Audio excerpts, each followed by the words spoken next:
Hello friends, तो आज का हमारा टॉपिक है सिलोजिज्म। और सिलोजिज्म को हम पढ़ेंगे बिल्कुल इजी वे में। सिलोजिज्म को समझने के लिए हमें 2 से 3 कॉन्सेप्ट का पता होना चाहिए।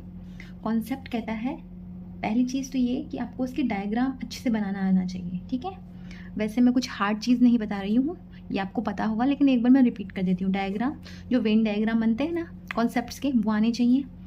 सेकंड, आपको ये पता होना चाहिए कि इसके अंदर 2 तरीके की केस होते हैं। एक डेफिनेट में आंसर आता है कंक्लूजन, और दूसरा आता है आपके पॉसिबिलिटी में। ठीक है, और हमेशा याद रखिए डेफिनेट में 4 कंक्लूजन होते हैं और पॉसिबिलिटी के 4 होते हैं। ये 8 ही कंक्लूजन आपके पास आते हैं और इनमें से ही आपको क्वेश्चन पूछा जाता है। ठीक है, थर्ड चीज़ आपको ये ध्यान रखना है कि आपको जो क्वेश्चन पूछा गया है वो सब्जेक्ट से लेके ऑब्जेक्ट पूछा जा रहा है या ऑब्जेक्ट से लेके सब्जेक्ट पूछा जा रहा है। और इस 3 कॉन्सेप्ट के बेसिस पे हम पूरा सिलोजिज्म पढ़ते हैं। ठीक है, तो स्टार्ट करते हैं हम सबसे पहले कॉन्सेप्ट को। तो हमें ये ध्यान रखना होगा कि हमारे पास ना 2 कॉन्सेप्ट सबसे इम्पॉर्टेंट होते हैं। एक होता है सम का, एक होता है ऑल का। ठीक है, सम और ऑल अगर आप अच्छे से समझ लेते हो तो बाकी जो कॉन्सेप्ट है ना वो बहुत ईजी हो जाते हैं। अब सम और ऑल तो सबको पता होता है, लेकिन कई बार एग्जाम्स में सम या ऑल नहीं देखते, बल्कि उसको हार्ड बनाने के लिए कुछ और टर्म दे दी जाती है। जैसे कि सम को हम फ्यू भी बोलते हैं, very few, at least, at most, maximum, minimum, 0.1 से लेके 0.99% तक। अगर इसमें से कुछ भी लिखा होता है ना, इसका मतलब हमें ये समझना है कि उसका मतलब है सम। उसी तरह से ऑल में कई बार 100% लिखा होता है, एवरी लिखा होता है, ईच लिखा होता है, कंप्लीट लिखा होता है, या फिर एनी लिखा होता है, तो उसका मतलब होता है 100%, यानी कि ऑल। ठीक है, तो अब सबसे पहले हम जो बात करने वाले थे वो है डायग्राम के बारे में। सम का डायग्राम बनाना है हमें, तो हमें लिखना है सम ए आर पी। ठीक है, ये हमारा कॉन्सेप्ट कहता है। तो इसका डायग्राम बनता है कुछ इस तरह से, कुछ ए कुछ बी है। ठीक है, सम का डायग्राम इस तरह से बनेगा, नहीं इसमें से कुछ पार्ट बी का भी है, बन गया। उस तरह से ऑल का कैसे बनता है, ऑल ए आर बी। तो ए जो है वो ऑल, और ये हो गया बी, नहीं सारा का सारा ए बी के अंदर है। हम इसको इस तरह से पढ़ रहे हैं। ठीक है, और ये इस तरह से है। अब हमको इसकी जो कंक्लूजन है वो लिखने हैं। एक बात मैंने अभी आपको बताई थी कि 8 ही तरीके के कंक्लूजन होते हैं, लेकिन जब हमको ये पूछा जाए ना कंक्लूजन में ए से बी की तरफ, तो हमारे जो आंसर्स है ना वो ए से बी की तरफ ही होते हैं। कई बार आंसर ना बी से ए की तरफ चेंज भी हो सकते हैं। ठीक है, ये आपको अभी थोड़ा आगे बढ़ेंगे ना तब समझ में आएगा। ठीक है, क्या क्या केस हो सकते हैं वो एक बार हम देख लेते हैं। देखो, हमारे पास केसेस होते हैं डेफिनेट के और पॉसिबिलिटी के। ठीक है, एक सेकेंड। देखो, डेफिनेट में हमारे पास 4 कंक्लूजन होते हैं और पॉसिबिलिटी में भी हमारे पास 4 कंक्लूजन होते हैं। All are B, all are not B. ठीक है, some are B, some are not B, यानी ऑल के 2 पॉजिटिव नेगेटिव और सम के 2 पॉजिटिव नेगेटिव। ठीक है, ये पॉजिटिव है, ये नेगेटिव है, ये पॉजिटिव है, ये नेगेटिव है। 2 सम के, 2 ऑल के। ये जो 4 केस है ना, यही हमारे पॉसिबिलिटी में भी जाएंगे। 2 ऑल के पॉजिटिव नेगेटिव और 2 सम के पॉजिटिव नेगेटिव। बस फिर फ़र्क ये होगा कि ये डेफिनेट है, यानी कि इसमें इस तरह की टर्म यूज़ आएगी और इसमें पॉसिबिलिटी वाली टर्म यूज़ आएगी। ये तो नॉर्मल वे में आपने देखा होगा कि all A are B, all A can be B. कई बार हार्ड बनाने के लिए हम मतलब जो एग्जामिनर है वो आर की जगह आपको कैन नॉट भी लिख सकता है और कैन नेवर भी लिख सकता है। इसका मतलब भी डेफिनेट केस ही होता है। उसी तरह से पॉसिबिलिटी में कई बार कैन बी की जगह मे या बीइंग भी लिखा आ सकता है। ठीक है, तो उस केस में भी ना आपको पॉसिबिलिटी लगानी है, आपको समझना पड़ेगा। ठीक है, ये थोड़ा सा आपको रटना पड़ेगा। अब हम समझते हैं कॉन्सेप्ट को। ठीक है, हमने पढ़ा ऑल ए आर बी। अब हम कंक्लूजन के बेसिस पे इसको करते हैं। ठीक है, हमारे पास 8 कंक्लूजन है, तो हम सबका आंसर इसी से निकालेंगे। ठीक है, ये देखिए, ये 8 हमारे पास कर लिया हमने। अब ये समझो, आपका कॉन्सेप्ट है सम का। सबसे पहले सम के लिए हम करते हैं ऑल ए आर बी। क्या सारा का सारा ए बी है? अगर आपको कंफर्म है तभी वो आंसर राइट है, अदरवाइज वो रॉन्ग ही होगा। जो आइदर और या ना की जो भी पॉसिबिलिटी होगी ना वो बाद में समझाऊंगी, लेकिन इस वक्त आपके लिए वो रॉन्ग ही होगा। तो आपको राइट और रॉन्ग समझना है। क्या सारा का सारा ए बी है? नहीं, हमें नहीं पता है। हो भी सकता है हो, पर हमें इस वक्त नहीं पता है, इसलिए ये रॉन्ग है, क्योंकि ये पॉसिबिलिटी तो नहीं, मतलब कंफर्म तो नहीं है। ठीक है, all A are not B. क्या सारा का सारा बी नहीं है? ये भी हमें नहीं पता, तो ये भी आंसर रॉन्ग होगा। सम ए आर बी। क्या सम ए आर बी है? यस है। Some A are not B. क्या कुछ ए बी नहीं है? इसका हमें पता नहीं है कंफर्म। ठीक है, तो ये रॉन्ग हो जाएगा। जो पता है सिर्फ वही राइट है, उसके अलावा पॉसिबिलिटी या कुछ भी उसी जगह आपको रॉन्ग लिखना है अभी के लिए, ठीक है। अब बात करते हैं पॉसिबिलिटी में। अब आप इसमें देखो, all the A can be B, क्या सारा का सारा ए बी हो सकता है? ये इसके अंदर जा सकता है? हाँ बिल्कुल जा सकता है, तो हमारा ये वाला राइट हो गया। All A can not B, all A can not B, क्या ऐसा हो सकता है? नहीं, ऐसा नहीं हो सकता। क्यों? कि कुछ पार्ट तो बी रहेगा ही, चाहे कुछ भी कोशिश कर लो, इतना भले ही ना है, चाहे 99% नहीं रहे पर 1% तो बी रहेगा ही, इसलिए ऑल कैन नॉट बी तो नहीं हो सकता, तो ये आपका रॉन्ग हो गया। Some A can be B, some A can be B, वैसे तो ये दिखने में सही लग रहा है, लेकिन अगर किसी चीज़ की डेफिनेट चीज़ आपको पता हो तो उसका हमेशा पॉसिबिलिटी रॉन्ग हो जाता है ऑटोमेटिकली। कोई चीज़ आपको कंफर्म पता है कि सम ए आर बी, ठीक है, सम ए आर बी अगर आपको पता है तो some A can be B नहीं होगा, वो हमेशा रॉन्ग होगा, ठीक है। उसी तरह से some A can not be, some A can not be B, हाँ हो सकता है, ये तो पॉसिबल है ना कि कुछ पार्ट भी ना हो सकता है ना हो, तो ये है। इस तरह से आपको ये समझना पड़ेगा। अगर आपको सम समझ में आया है तो आपको अब ऑल में भी ज़्यादा दिक्कत नहीं होगी। ऑल में भी यही 8 कंक्लूजन हमारे पास होंगे। एक बार आप इसको गौर से समझने की कोशिश करना, तब आपको थोड़ा सा क्लियर हो जाएगा, ठीक है। अब आपको देखना है ऑल ए आर बी, सारा का सारा ए बी है, ये तो डेफिनेट केस है, हमें पता है, ये तो हमारा स्टेटमेंट ही बोल रहा है ना, तो ये तो राइट हो गया। All A are not B, ये तो कन्फर्म रॉन्ग है, क्योंकि सारा का सारा ए जब बी है तो नेगेटिव में आंसर कैसे आएगा उसका, तो ये रॉन्ग हो गया। Some A are B, some A are B है, अगर सारा का सारा है तो कुछ पार्ट भी होगा ही होगा, बिल्कुल है।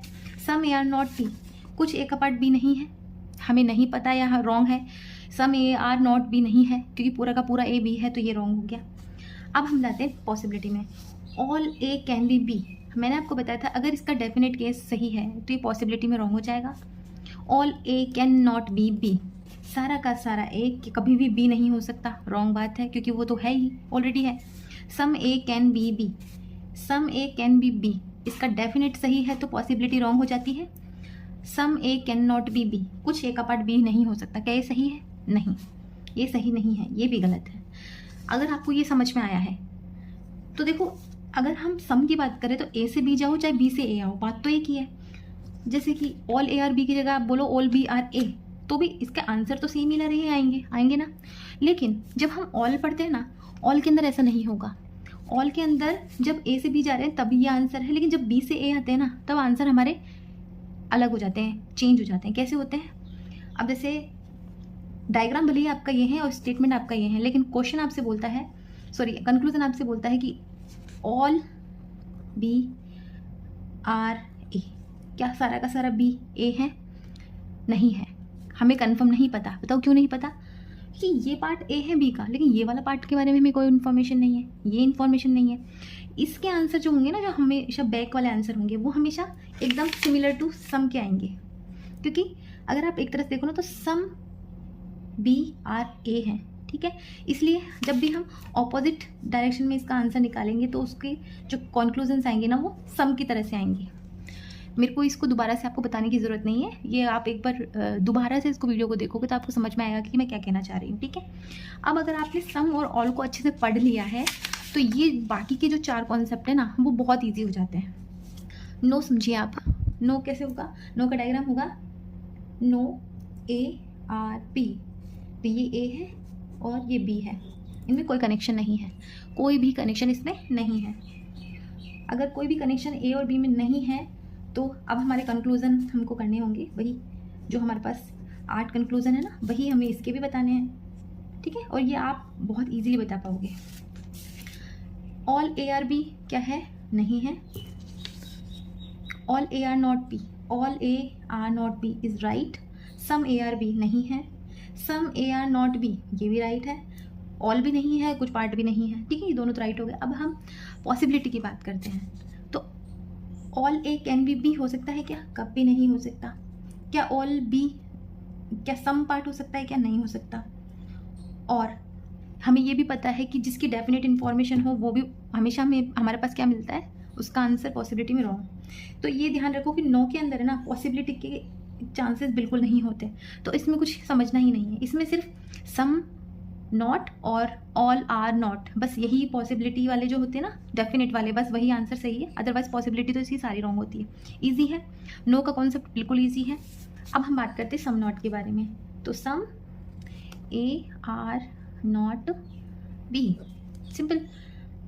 इसका जो कॉन्सेप्ट है वो कैसे है, ये कंप्लीट ए है, इसका इतना सा पार्ट है ना वो बी नहीं है, हमें ये पता है, इसके बारे में कोई इन्फॉर्मेशन नहीं है। तो इसके अंदर आपके जो कंक्लूजन्स है वो क्या हो सकते हैं, वो आप बता सकते हो। ठीक है, देखते हैं। ऑल ए आर बी, क्या ऑल सारा का सारा ए बी हो सकता है? नहीं, क्योंकि ये वाला पार्ट कभी नहीं हो सकता, तो ये रॉन्ग हो गया। All A are not B, all the A are not B, हो सकता है ऐसा हो, पॉसिबिलिटी में वो सही हो सकता है, बट इस वक्त वो रॉन्ग है क्योंकि हमें कंफर्म नहीं दे रखा है ये। सम ए आर बी, क्या कुछ पार्ट ए का बी है? पता नहीं है हमें, कुछ पार्ट ए नहीं का पता है, पर है का नहीं पता है, तो ये भी आंसर रॉन्ग है। Some A are not B, कुछ ए का पार्ट बी नहीं है, ये राइट है, ये तो हमारा स्टेटमेंट ही बोल रहा है, ये डेफिनेट केस हो गया। अब पॉसिबिलिटी की तरफ चलते हैं। All A can be B, क्या सारा का सारा ए बी हो सकता है? सारा का सारा ए कभी भी बी हो सकता है क्या? नहीं हो सकता, क्योंकि ये वाला पार्ट कभी नहीं होगा, तो ये नहीं होगा। All A can not be B, ये हो सकता है बिल्कुल, क्योंकि सारा का सारा ए कभी भी बी नहीं हो सकता, क्योंकि इस पार्ट की वजह से, तो हमारा ये वाला आंसर सही हो जाएगा। सम ए कैन बी बी, कुछ ए बी हो सकता है क्या? नहीं हो सकता। सम A can not be B, एक बात बताओ, कुछ पार्ट अगर इसका बी नहीं है तो इसका तो डेफिनेट इन्फॉर्मेशन हमारे पास अवेलेबल है, अगर डेफिनेट अवेलेबल है तो इसका जो पॉसिबिलिटी वाला केस है वो रॉन्ग हो जाएगा। ठीक है, ये समझ में आ गया। अब इसके अंदर भी थोड़ा सा आपको समझना होगा कि यहाँ से यहाँ तक जा रहे हो तो सब मतलब ये आंसर आपके पास आ रहा है, लेकिन आपसे पूछ सकता है बी से ए की ओर, पूछ सकता है ना, क्योंकि ए से बी की ओर इन्फॉर्मेशन दे रखी है, बी से ए की ओर कोई इन्फॉर्मेशन नहीं है। तो जब बी से ए की तरफ आपको इन्फॉर्मेशन पूछेगा ना इस तरह से, तो हमेशा याद रखना इसकी सारी पॉसिबिलिटी जो होगी ना वो राइट हो जाती है। बी को ए में जाने के लिए जो भी पॉसिबिलिटी होगी वो सारी राइट हो जाती है, बस ये आपको ध्यान रखना है। अब आप ये बताओ कि क्या सारा का सारा बी ए हो सकता है? हाँ, हो तो सकता है, क्या है? नहीं है।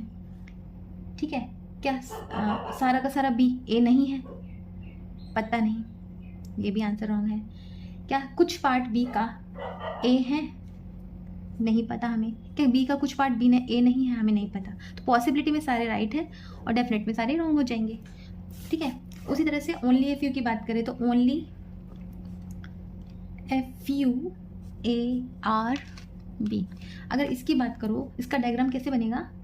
ए है, ये बी है, ओनली एफ यू जो होता है ना वो सम और सम नॉट का है ना मिक्सचर होता है। तो ओनली एफ यू मतलब कुछ पार्ट में कॉमन है यानी सम है, और कुछ पार्ट जो है वो बी का पास नहीं है, मतलब कुछ पार्ट बी नहीं है और कुछ पार्ट बी का साथ सिमिलर है, मतलब सेम है। ठीक है, यानी सम भी है और सम नॉट भी है, ये इसका केस होता है।